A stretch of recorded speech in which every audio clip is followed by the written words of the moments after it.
So conjunction এটা খুবই সহজ। তো তোমরা অনেকে আবার জানো না যে কনজাংশন কোনগুলা, ঠিক আছে, কনজাংশন জিনিস কোনগুলা এটা তোমরা আবার অনেকে জানো না। তাদের জন্য আবার এখানে একটু নিমোনিক বা অ্যাক্রোনিম বা সহজভাবে বোঝানোর জন্য এখানে দেখো নোট রয়েছে একটা, যে ফ্যান বয়েস, ঠিক আছে, ফ্যান বয়েস। সো এই ফ্যান, এফ তে হচ্ছে তোমার ফর, এ তে এন্ড, এন তে হচ্ছে নর, বি তে বাট, ও তে অর, ওয়াই তে ইয়েট, এস তে সো, এগুলোকে কনজাংশন বলে, ঠিক আছে। সো কনজাংশন কোনগুলো? ফর, এন্ড, নর, বাট, অর, ইয়েট, সো এগুলো সব কনজাংশন। সো এখান থেকে সবগুলো তোমাদের পড়াও লাগবে না, পরীক্ষার জন্য তোমাদের এই যে এন্ডটা জানতে হবে, নর জানতে হবে, বাট আর হচ্ছে সো, না সো লাগবে না, এন্ড, নর আর বাট, মোটামুটি এন্ড, নট আর এই নর জানলেই হচ্ছে, ঠিক আছে। মোটামুটি এই তিনটা মনে রাখো, এন্ড, নর, বাট, এটা কনজাংশন। সো এটা তোমাদের লাগবে।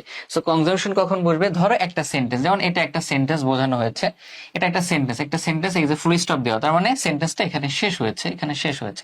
এখন এই সেন্টেন্সের দুইটা পার্ট রয়েছে, এই যে একটা পার্ট আর এই হচ্ছে আরেকটা পার্ট, দুইটা পার্টের মাঝখানে কি রয়েছে? কমা রয়েছে। এরকম যদি থাকে, মানে দুইটা সেন্টেন্সে তুমি দেখো যে দুইটা পার্ট রয়েছে, সেন্টেন্সের দুইটা পার্ট, দুইটা পার্টের মাঝখানে তোমার হচ্ছে একটা গ্যাপ রয়েছে এখানে, তাহলে এখানে কনজাংশন বসবে। যেমন